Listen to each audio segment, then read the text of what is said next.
Morning, everyone. We'll wait a couple of more minutes for others to join, and then we'll get started.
All right, we'll let others trickle in, but I'll get started with today's changes in claims class. So, morning, everyone.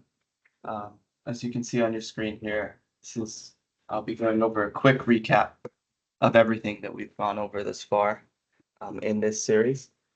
But before that, this training today will just be a general overview about best practices for documentation for changes in claims.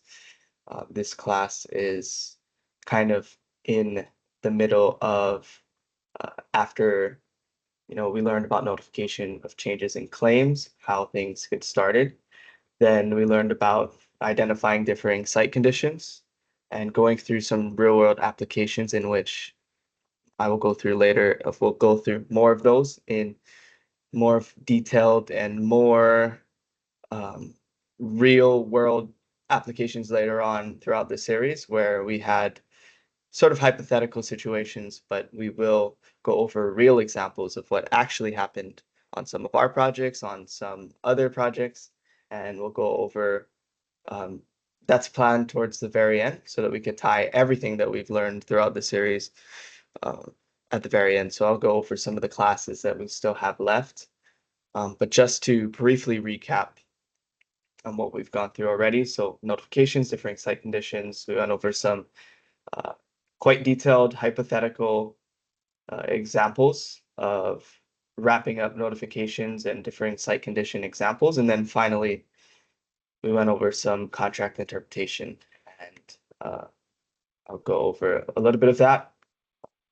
If you don't get anything out of this changes in claims series, this infographic here for notification of changes in claims is super important, and hopefully you'll be able to retain it as we've shown. I think this might be the third or fourth time, and I also will reference this later on throughout this presentation today, but quick notification reference guide as to,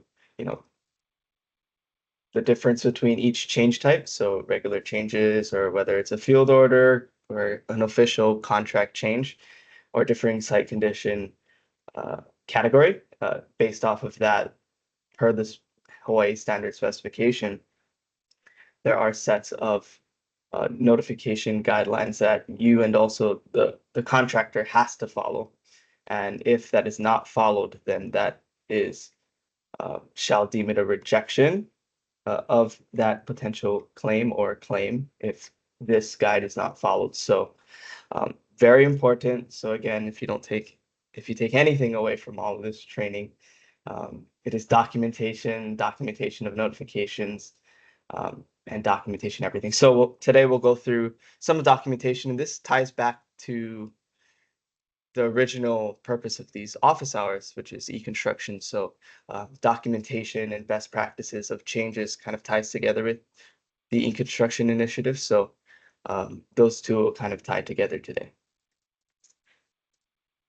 And then just briefly, so I know in some of our previous presentations, we talked about some doctrines, and just wanted to clarify on some of those different things, and also from the last presentation 2 weeks ago, about contract interpretation, defective specifications, that topic.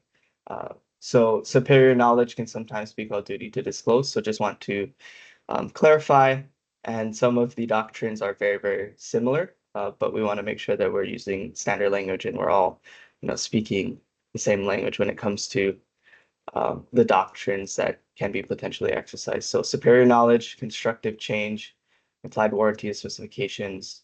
So you can see sometimes called duty to disclose or implied change, spirit doctrine. There's many things that it can be called, and we went over that big list of doctrines in both the first training, and then also we briefly mentioned it in the contract interpretation training. So please go back if needed and take a look at that list. And we want to be sure that we're providing consistency across what we're naming these things. So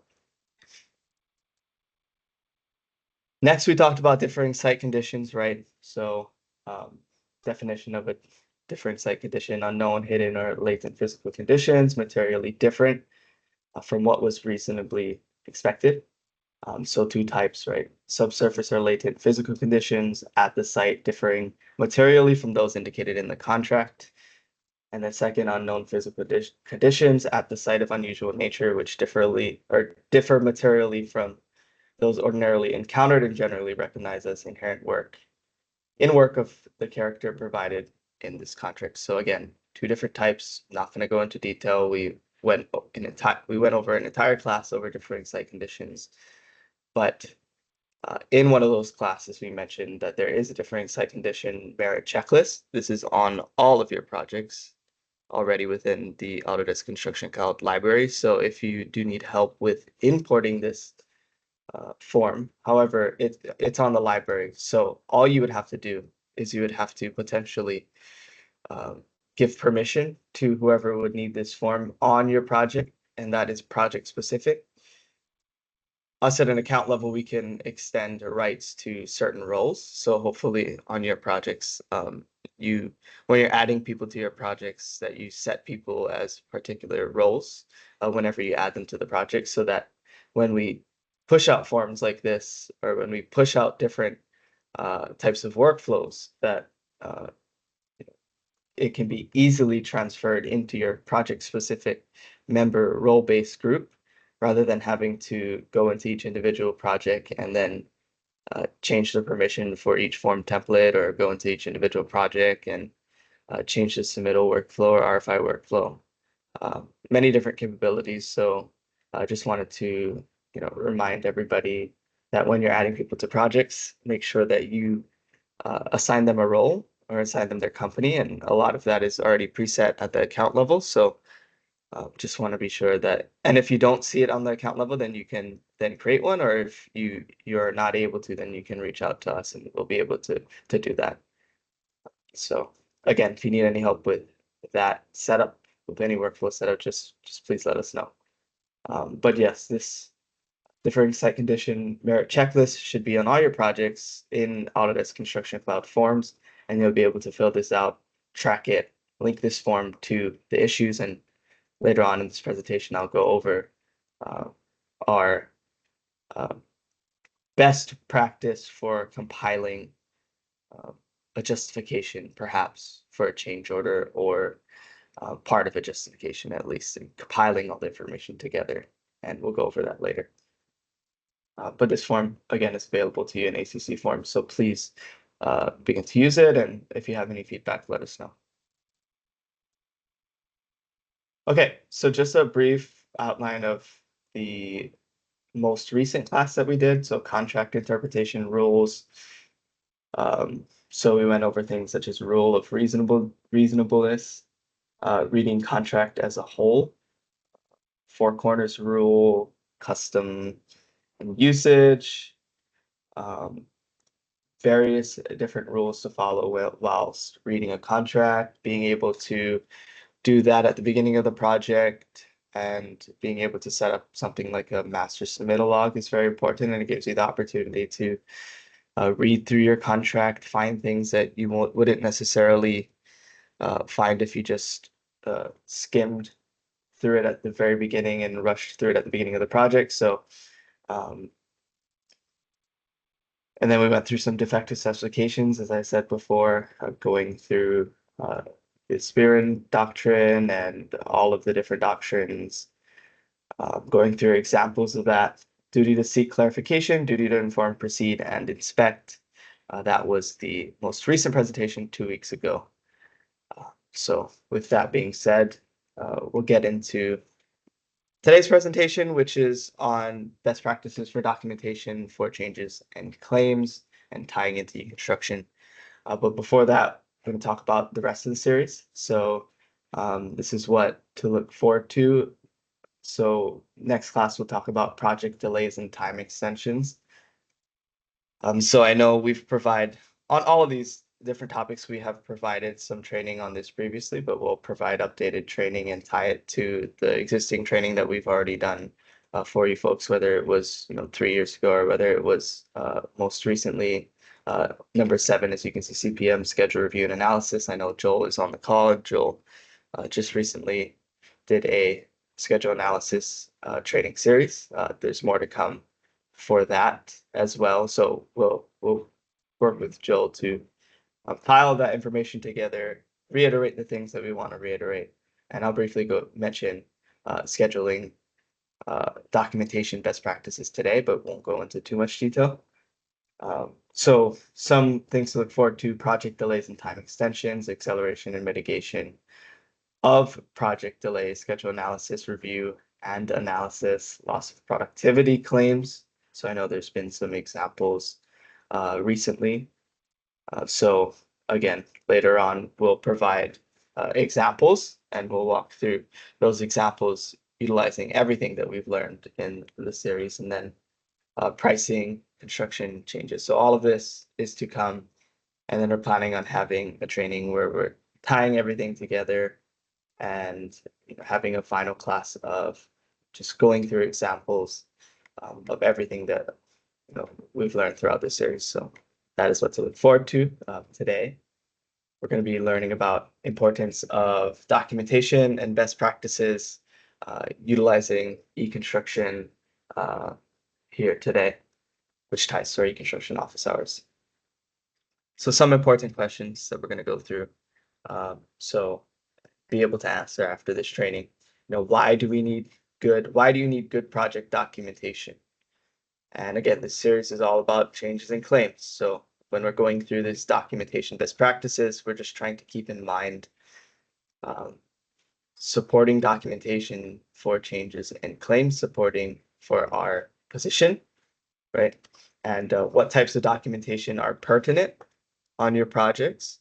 What does effective documentation look like? So we'll be able to answer these 3 questions after today. So first, getting into it. So why do we need good project documentation? It is essential for proving entitlement, causation, and damages in any construction claim. So obviously, we're focusing on changes in claims, and when there are claims that occur, if there is the proper documentation of the events that occurred, then we can make a better, more informed decision on how to move forward and how to negotiate and settle. Next is forms the foundation for supporting. So as I said, forms the foundation for supporting or defending against claims by establishing what actually happened on the project and actually having proof and having that backlog and track of what happened.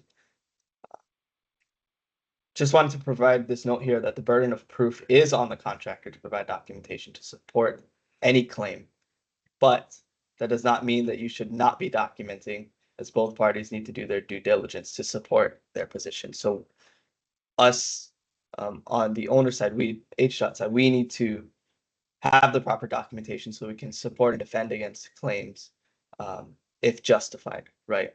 So um, having that documentation, even though the burden of proof is on the contractor to support their claim that they submit, it is our due diligence to document everything that happened to support our position throughout negotiations. And in particular, sometimes, project teams change. And I know there have been various examples of where project teams have left and then new project teams have come on.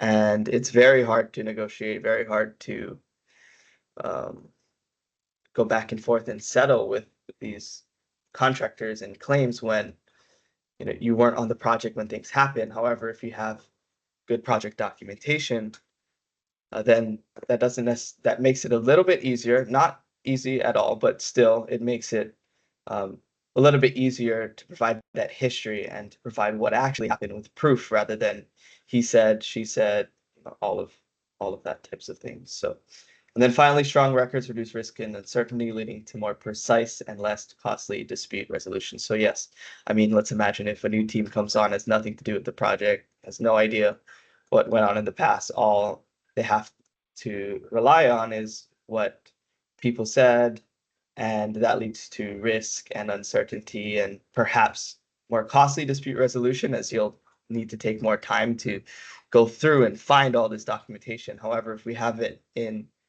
a shared environment where everybody is documenting these change orders in a consistent manner, then we or certain particular people from HDOT or perhaps even Federal Highways, I know Kaha is on. So we'll have a consistent way of documenting things where people who need to make those decisions can be able to go in and find updated live information and not have to potentially spend more time on dispute resolution and being sifting through emails and finding all of the correspondence that have to go with it. So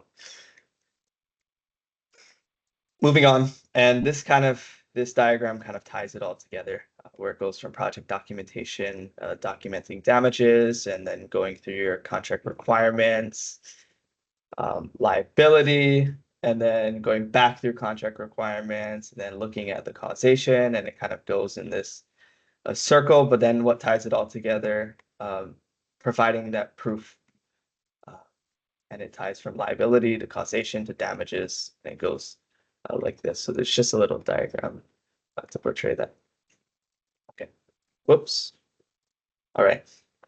So I do not want to play this video all through, but we're going to start going through some of the best practices, and it starts with making sure that all of our contract documentation, making sure all of our specifications, project specials, any pertinent contract documentation, project plan sheets, we want to make sure that we have it uploaded to Autodesk Construction Cloud, because this is a shared environment where the contractor is interacting with, the designers are interacting with. So the best practice here is I know it's very small, but Josh went over a training recently about how to upload and how to update your project plan sheets within ACC. Now, why is this important? He went over this in the training, but when it comes to having everybody in a shared environment, having a project plan set that people can mark up, and everybody that has access to this can see the project plan sheets. And as a HDOT project team, making sure that we're updating the sheet, not only updating the bid set, but also updating it as field orders come, as change orders come, making sure that we update this project plan sheet. It provides easier and collaborative access through the Sheets module, and everybody can see the updated sheets, and the contractor's not questioning what is the latest plan set. It'll be uploaded here, and then everybody can make markups, and also furthermore be able to reference particular sheets and making sure that we're referencing the updated sheet and not some of the old superseded sheets. So just a general overview of providing documentation, and it starts with contract documentation. and making sure that everybody in the collaborative environment has the latest contract documents. That's where it starts. And then obviously through Sheets, you can utilize the compare tool, and that often is very helpful when it comes to changes in claims because new field orders, new plan sheets come out, and you're able to compare back and forth between the sheets, see what has changed. So that is useful when it comes to identifying the potential changes in claims. So first step, uploading, making sure that all of our project and contract documentation are in sheets, files, and there's some best practices about specifications that will come soon. So please be on the lookout for that. And all of these resources that I'll be going over today are on the H.Wiki site. So please be sure to check that out. And then I'll send out this PowerPoint slide after we are finished today, which has the videos directly from the H.YouTube site of these best practices. So again, I kind of went over this, I kind of jumped the gun on this, but why is documenting the contract documents and sheets important? So it ensures all parties see the latest version set, right? Reducing errors and rework from outdated and superseded sheets. And then all parties can make markups on the latest version of sheets to document potential issues. And I'll go over issues a little bit later in this presentation, but it goes both ways with sheets and issues. So you can create an issue and tag a sheet, or you can also upload a sheet. And when you're on that particular plan sheet, you can create an issue directly from that sheet and pinpoint it on the sheet of where that issue will lie on that project plan sheet, which will be out on the project. So, and then finally link revisions to RFIs, meeting minutes, and more, providing clear documentation. Again, it's the point of this training, providing clear documentation in support of changes and claims. So next, RFIs. This is, pretty self-explanatory.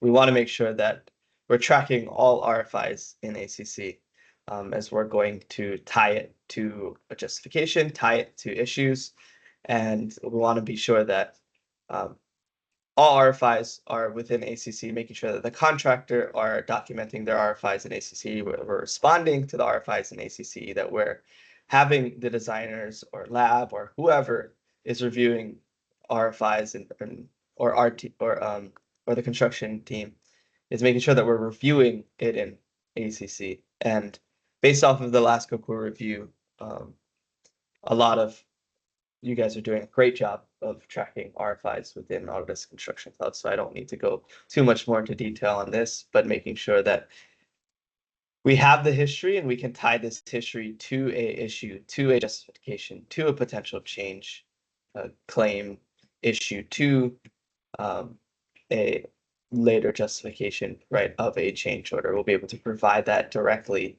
from the system instead of having to remake and attach and do all of that. So just wanted to reiterate the importance of tracking RFIs. Often issues, changes, potential claims start off as an RFI, right? So making sure that we're tracking that history and tracking where that change originates from is here. So documenting that is of the utmost importance. Okay, so moving towards some best practices for schedules. Again, I'm not going to go into details. We're going to go over later on in this series about how to analyze a schedule, how to create the best time impact analysis, how time extensions can be negotiated, all of that later on in detail.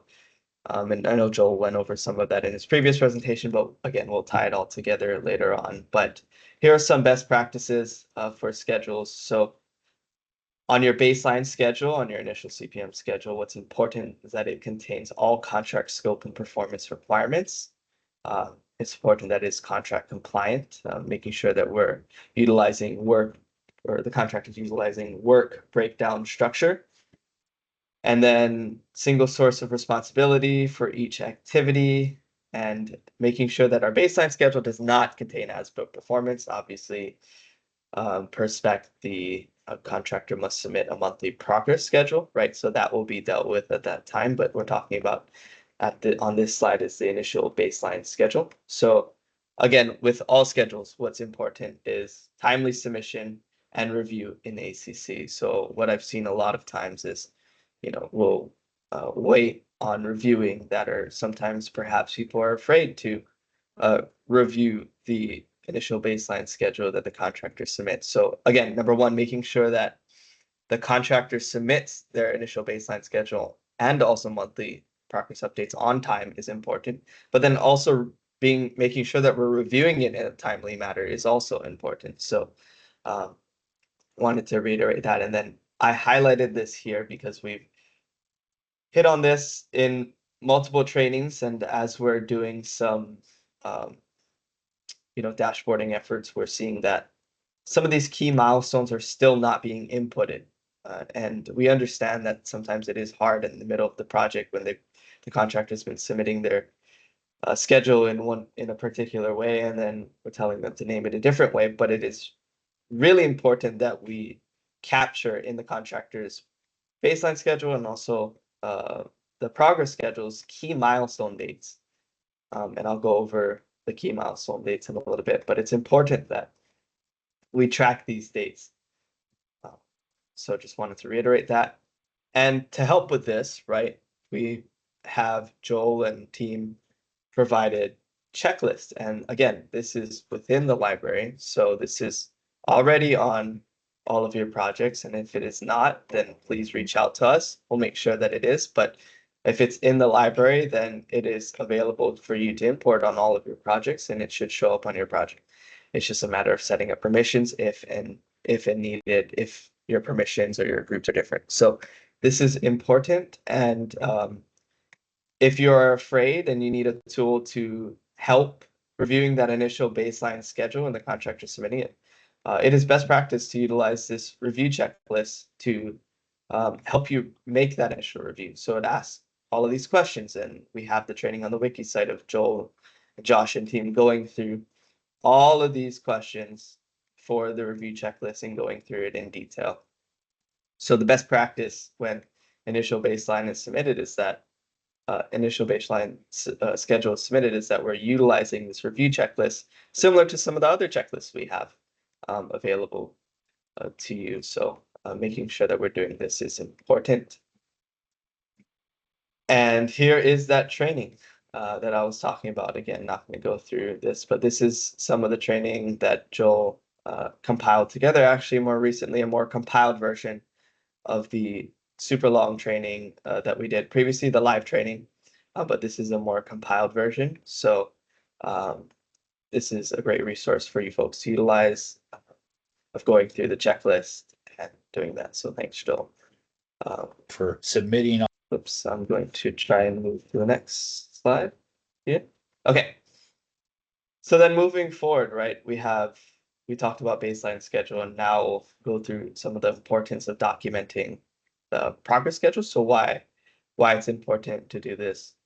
It is accurate reflection of actual performance, right? And when we have changes in claims, we want to see what actually happened out in the field. So if the contractors are not accurately representing what's going on in their progress schedule, then it's hard to go back and see what actually happened. So that's why I'll be going over some of the other best practices in terms of daily diaries and making sure that we are reviewing these in a timely manner, right? Because if there's something wrong or if they're not representing something accurately in a progress schedule, then we can tell them immediately, right? And not wait. Okay, well, it's August already. They submitted their April progress schedule. We're in August. They've already submitted 3 other progress schedules. So most likely not going to go all the way back to April and change that progress schedule, which affects all of the other as-built schedules, right? So making sure that we're doing these reviews in a timely manner, and we're obviously trying to provide tools to make those reviews easier. So we have a progress checklist as well.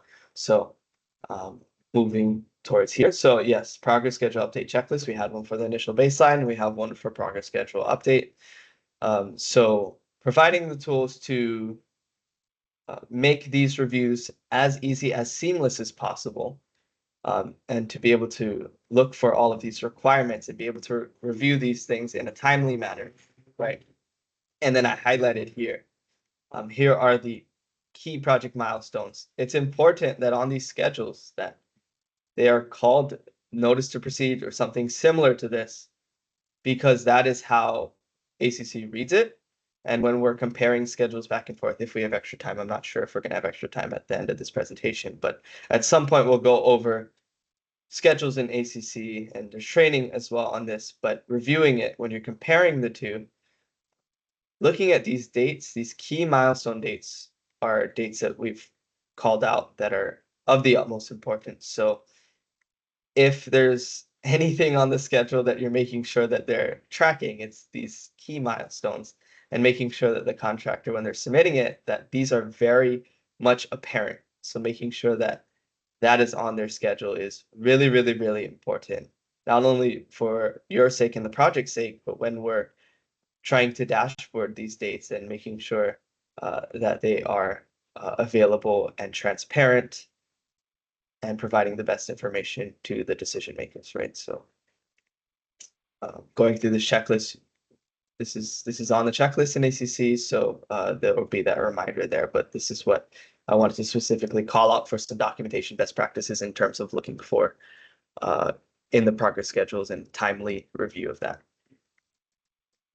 Okay, so then again, so this is the training that Josh and Joel provided as well. So not obviously not going to go through this now, but this is available to you on the site, and later on we will tie this into some more of a changes and claims specific training, which will happen in a few weeks. So be on the lookout for that. Bye. Going to move on. So now daily diaries. Daily diaries is a very important part about documenting and in support of changes in claims. What actually happened? Daily reports are vital for tracking performance, weather, delays, resources, site events, everything that happened on a project. And going back to, let's say, what happens if another project team jumps on this project and has no documentation, right? Providing the daily diary should be, and as best as possible, being able to, it's almost like you were there, right? So if we follow all these best practices and follow the daily diary best practices, all the headlight best practices that we talk about and have available on the A-Shot Wiki site, on Headlight support website, if we follow that, hopefully we will be able to, if and when that would happen, where a new project team will come on, it'll hopefully be seamless to where it's almost like they were on the project site, right? So should detail work locations, activities, labor, equipment, quantities, non-working days, or incidents. Again, we've gone through this before. There have been training on daily diaries before, go through detailed how to create diaries, what should be tracked on diaries, and even more so now that progress payments are within Headlight, right? So we know that those daily observations from your daily diaries are tracked into your progress payment. So again, even more important, right? So consistent and thorough daily reporting supports both project management, everyday project management, and also potential claims, and being able to defend positions, being able to support in negotiations, settlements, and things like that. So key documentation, obviously progress photos and videos. So making sure that we not only have just general narrative observations, but making sure that we have progress photos and videos, so that we can make anybody who views these diaries as seamless as possible. Sometimes, later on down the road, a few years down later, they'll need to go back and look at these diaries to see what actually happened. So why it's important, it establishes the actual progress of the project. It establishes the site conditions at the time. So all of your diaries, if you do it within Headlight, it is time-stamped, right? And then it portrays the means and methods employed by the contractor, right? So obviously that's important. And if there's no documentation of that, then it's potentially up for interpretation of what happened and some of the means and methods used, right? And sometimes that in claims, contractor will claim certain things about means and methods, and we want to have concrete evidence what actually happened, what means and methods were actually employed throughout that time. So want to make sure we're tracking this, and a picture tells 1,000 words, and videos even more so. So making sure that we're continuing up with our daily diaries best practice. Obviously, here's some pictures with headlight, some of the observation types, making sure we're tracking journal observations on a daily basis. And then obviously, as I said before, pay items tie into the progress payment now directly. So making sure that every day we're tracking the pay items, quantities, writing notes on quantities, even lump sum items, tracking that item of work being done and then writing in the notes of what actually happened on the project site and then tying it back to the journal observations. Just a reminder about daily diaries, and what ties into daily diaries is force account work. So time and material, right? So document work performed, including actual labor, materials, and equipment used.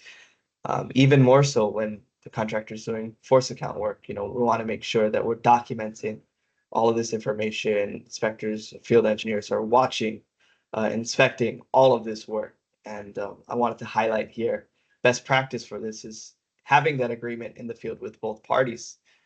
As later, oftentimes what happens, contractors will submit force account sheets with all of their markups and all of that at the end of the month, where if you don't have this agreement out in the field, then you don't have that basis, that concrete signed agreement of what actually happened in the field. And if you don't have photos, if you don't have a force account report, and even more so, if you don't have a signed force account report from the contractor with you agreeing with the contractor what happened out in the field, then it's harder to defend your position in terms of contractors submitting certain things. This person worked 10 hours instead of, 3 actual hours, or they use this equipment and this and that. But if you have a signed agreement here, that is obviously the best practice. So, or that is required, and that is the best practice. So, just wanted to put that reminder here. And the best practice is to do that within ACC, within Headlight, and ACC has a form here that you're able to download. And I went over a training on this force account report in ACC previously. So again, don't want to go into too much detail, but again, tying it back to changes in claims, right? Making sure that we have agreement of what happened out in the field, because later on, contractor will submit a claim. Later on, they'll submit a force account sheet, and if you don't have any documentation to base your negotiations, base your stance on, then it's just he said, she said this, and we want to make sure that we have documentation here. Okay, so another thing, meeting minutes. Now, I know we've provided recently a post on meeting minutes, so if you want, please check that out on the H.Wiki site, and we'll provide this presentation and also some of the resources to the updated wiki site at the end of this presentation. But why is it important to document meeting minutes? And meeting minutes obviously should be tracked and documented with this last point in ACC. It allows you to tie and directly link to issues, RFIs, submittals. All modules, or most modules in ACC, can be tied to meeting minutes, can be tied to meeting items. And one of the handiest things that I think is you can copy over the meeting minutes and close out items, and the close items will copy over. And our best practices, will go over all of that. So making sure that, we're taking a look, following those best practices, make sure documenting these meeting minutes in ACC. But why is it important? It is an official project record, so it captures agreements, decisions, action items discussed during meetings, reducing the risk of disputes. So obviously, changes, claims are submitted, and then later on you can go back. And if you have good meeting minutes that tie to dynamic other parts of projects, right, then you'll be able to make more informed decisions.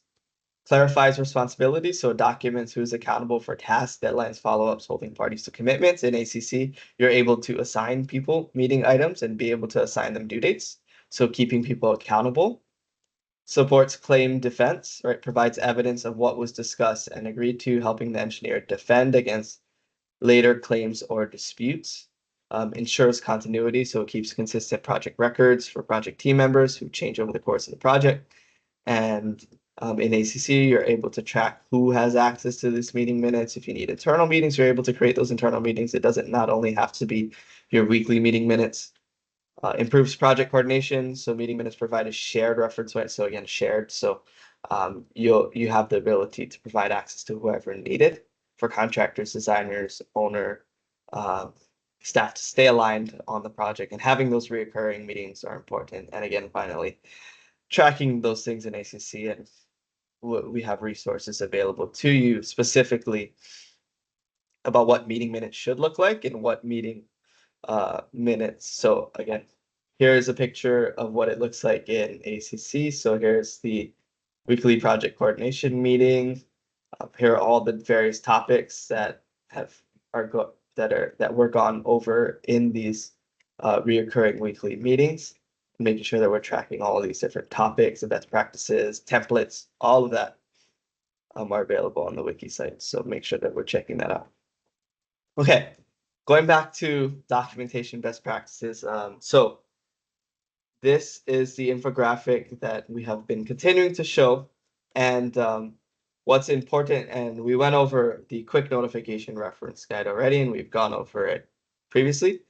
But what I wanted to go over this time is some of the side bubbles here that you can see. So what type of documentation should be included in potential claims, in actual claims, right? And if these things are not included, there is merit for you to reject the notice of potential claim, to reject the claim. So I'm going to go through some of this now. So what should be in a written notice of potential claim? So what should be included? First, and this is all per HDOT specification. So this all comes directly from the spec book.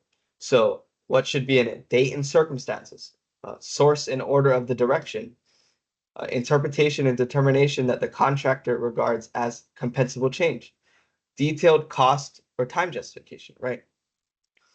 So then what happens? So let's say they submit a notice of potential claim and it's not responded to in the established time period above, right? In the response by the engineer, 10 days in most cases. What happens if it is not responded to? Then the contractor shall deem it rejected as potential claim. So let's move on into an actual claim. So I'm going to go over some of these items very briefly. And again, this has been provided and will be provided and hopefully will be helpful to you to provide a quick snapshot of what the requirements are. So what should be in a written claim?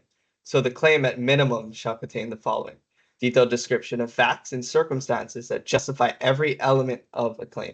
So dates, locations, items, work affected by the claim. The specific provisions of the contract or laws which support the claim, and a statement of the reasons why provisions support the claim. So providing very detailed descriptions, the specific provisions that are affected. Sometimes you see in claims, they're just claiming certain things without details of said this happened. Okay, well, what effect, or well, that happened. So then what was then later affected because of what happened? So spelling all of that out is needed within the claim. And again, later on in this series, we'll provide documentation of some actual projects that and actual claims that were missing some of these things and that we've identified. So a copy of the related NPC, so the notice of potential claim, so where it originated. Obviously, because if you don't have this, then it can be deemed rejected, or it should be deemed rejected, right? The claim should be rejected. So, and then any other documentation that supports the claim. If an adjustment of time for the performance of the contract is sought, all of this information is needed. If additional, cost compensation is sought, all of the details here. And the claim should be certified on behalf of the contractor by an authorized representation as followed in the specification there. So if any of this is not followed within the claim, we need to reject it, right? We need to make sure that we're looking for this in a timely manner as well. You can't, we shouldn't, and it's best practice to not just let the claim sit and then not respond to it especially if they're missing these elements, because then the contractor is, potentially, waiting, and there's ambiguity. And so we want to make sure that we're responding to all this within the guidelines, and if not, then they'll deem it as rejected. So anyway, just briefly going over what should be in an NPC, what should be in a claim, and if there is not any of this in there, then it has grounds for rejections. Excuse me. Okay, so moving forward, so correspondence. So now we're getting into how to document these notifications. And I know I briefly mentioned this in the third training, I believe, that we had, documenting the notice of potential claims and documenting the submission of claims. Now, a lot of this has happened in emails and been sending claims through emails. And if it is done by email, we want to make sure that it is tracked within the correspondence module in ACC, because if you wanted to do it from email, you would have to download the Outlook attachment, create a PDF from the Outlook. The information is not dynamic. Whereas you could, there's a couple of different options. You can file from email. So if you want to download those emails, if the email has already happened and you're doing it retroactively, you can upload an email here. You can also CC a project email address. So it's best practice for any important correspondence, like a notice of potential claim, like a claim submission. If there is not an already established workflow within Autodesk Construction Cloud, then we want to be able to track it within ACC correspondence, and this is the best practice. Or you can directly create the correspondence within ACC.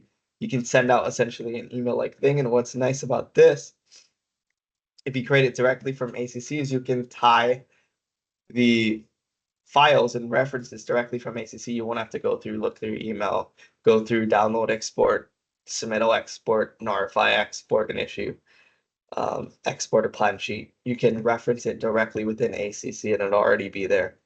So you won't necessarily have to upload it. You can just reference it. As you can see here, the notice of potential claim was referenced for this correspondence for an NPC. And then at the very bottom, this is the correspondence log. Later on, when we go into specific training, we can go over correspondence types, best practices, setting up the library to have preset correspondence types. So we'll be sure to provide the best practices for those. But at the very start, it's making sure that we're tracking these notice of potential claims and claims within correspondence, because this will be tied to compiling everything together, tied to the issues. So again, this is kind of wrapping all of the documentation up.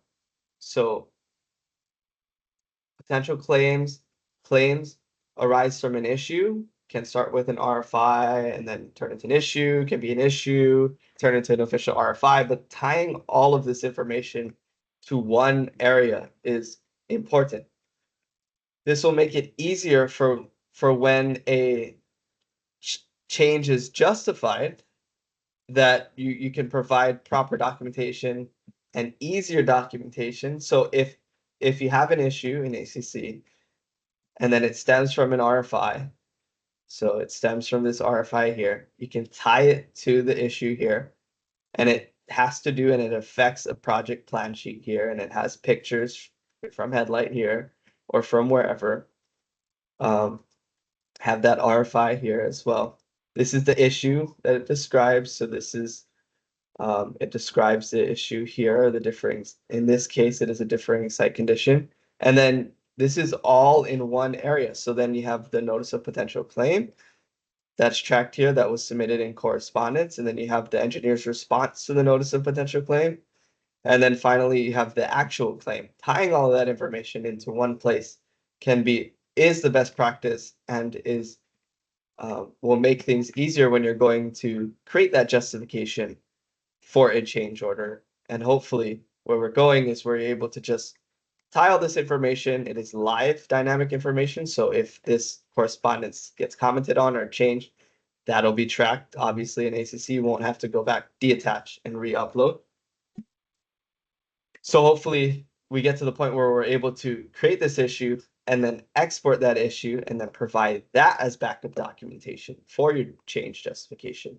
And it's it'll be hopefully as seamless and easy as that. And all of the information, best practices for documentation that I've talked about previously that are pertinent to changes in claims will be able to be referenced here and then be able to export in one click of a button and then be able to provide that justification. So, okay. So I know we have 10 minutes left. Some closing points here. Why is all of the project documentation that I went over and tying it to e-construction, why is it important? So it provides evidence of compliance. So it demonstrates that the owner followed the contract requirement specifications procedures, as I stated in the beginning. It starts from the contract, right?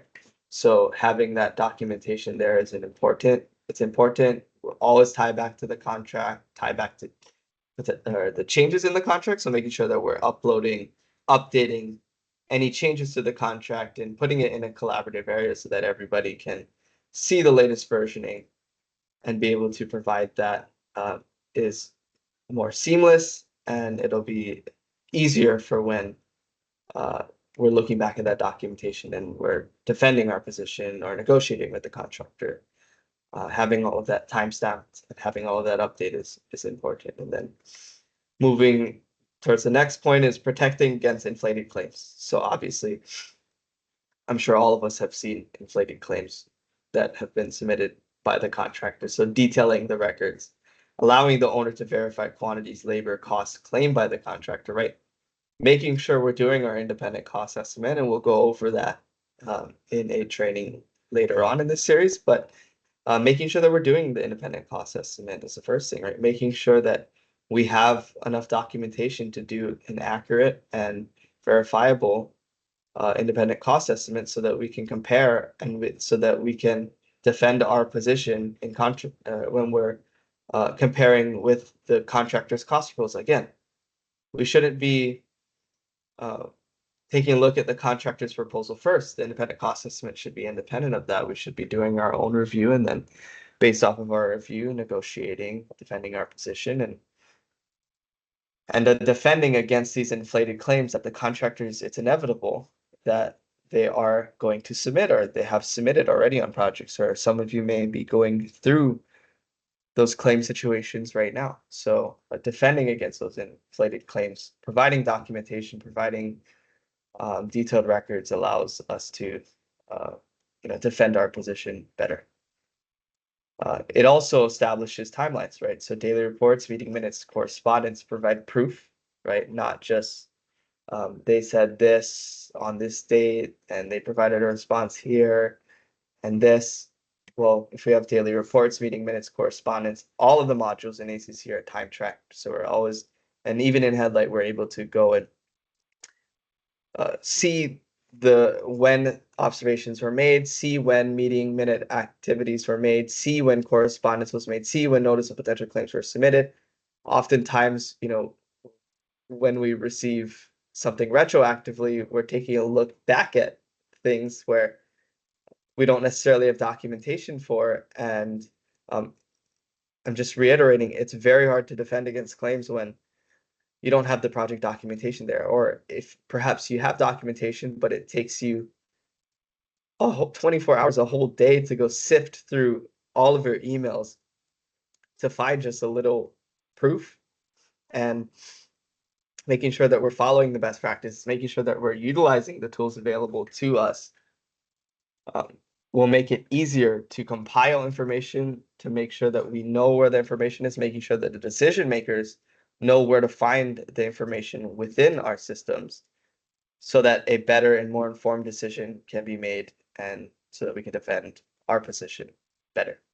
So that ties into the next point, supports decision making, right? So the decision makers will be able to find the documentation where it's needed, and records will show the reasoning behind the directives. So you'll be able to see, again, going back to the issues, hopefully that'll be the justification, right? Where we're able to provide all the history of what happened when it started from an RFI to an issue to a notice of potential claim to a response to a claim to a particular project sheet to a schedule item. I didn't even get into that, but we'll go detail into that. But You can tie schedule activities to it, which is very neat because you can tie specific schedule activities.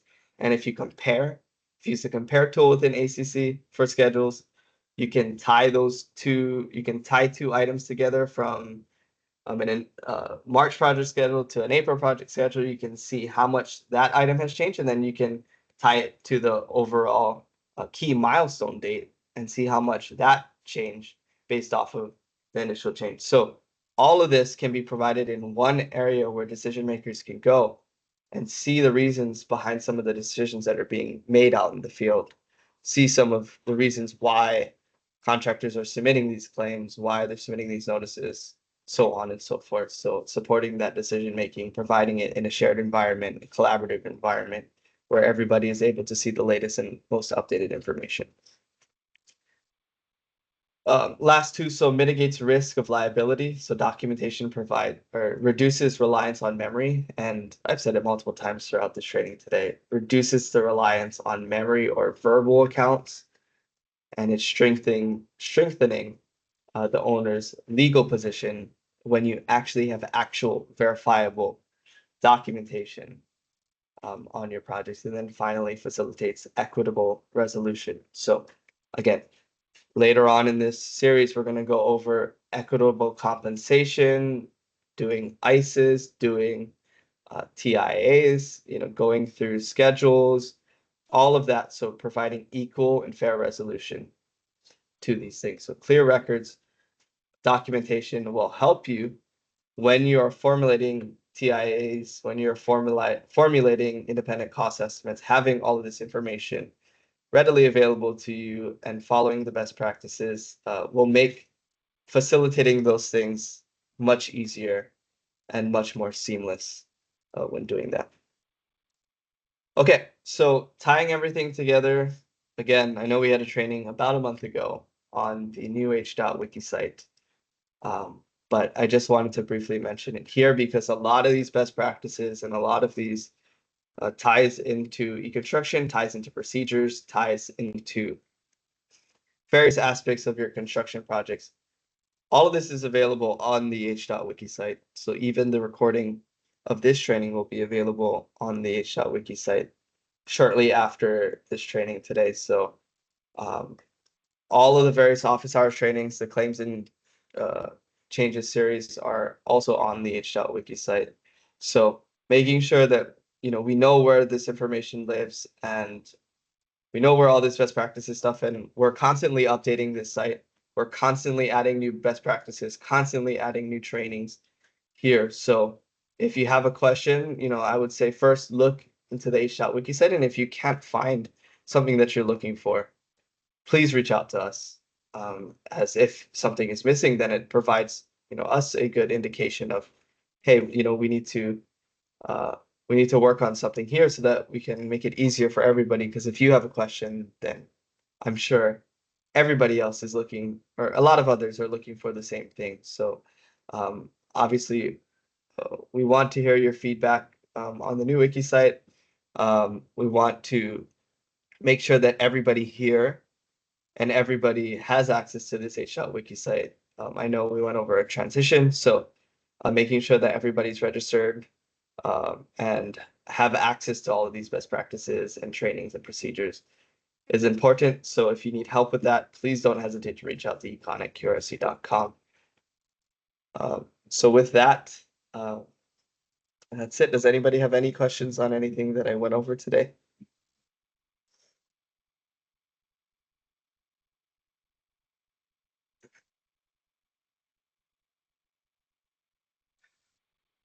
I'm sorry, I was not going over the chat. So if anybody has the questions, okay. It looks like Kai and Joe were handling it, so thank you. Is there any questions before we end this presentation today?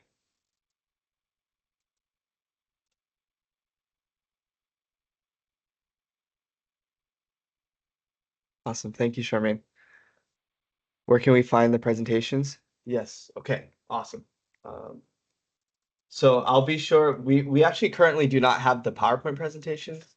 on the wiki site, if I'm not mistaken. So I'll be sure that we're making sure we're uploading those PowerPoint presentations, but I know the recordings of the previous presentations are there. So give me 1 second. Let me pull it up on the wiki site.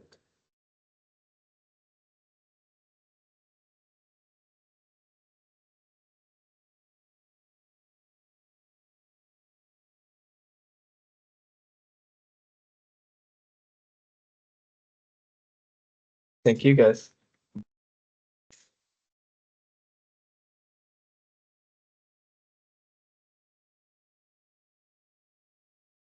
Okay. So yes, if there's no other questions, I'm gonna pull up the wiki site area for the training recordings. But if there's no other questions, thank you for attending the training today. We shall see you next week. Thank you.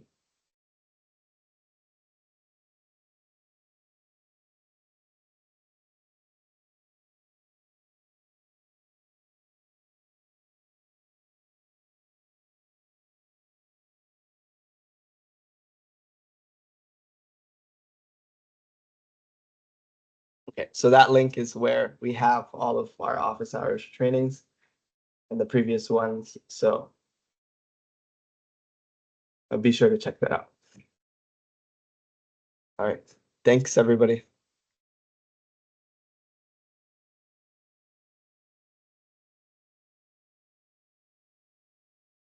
Thanks, Gord. Thanks, Ka'a. If I heard you correctly, right? You guys are eventually going to upload or soon upload the PowerPoint presentations? Yes, I will. And I'll send it out in the meeting invite as well. So I'll send out a post email. I'll send this out. Awesome. Yeah, those will be Yeah. very helpful, actually. I Okay. got to send some emails.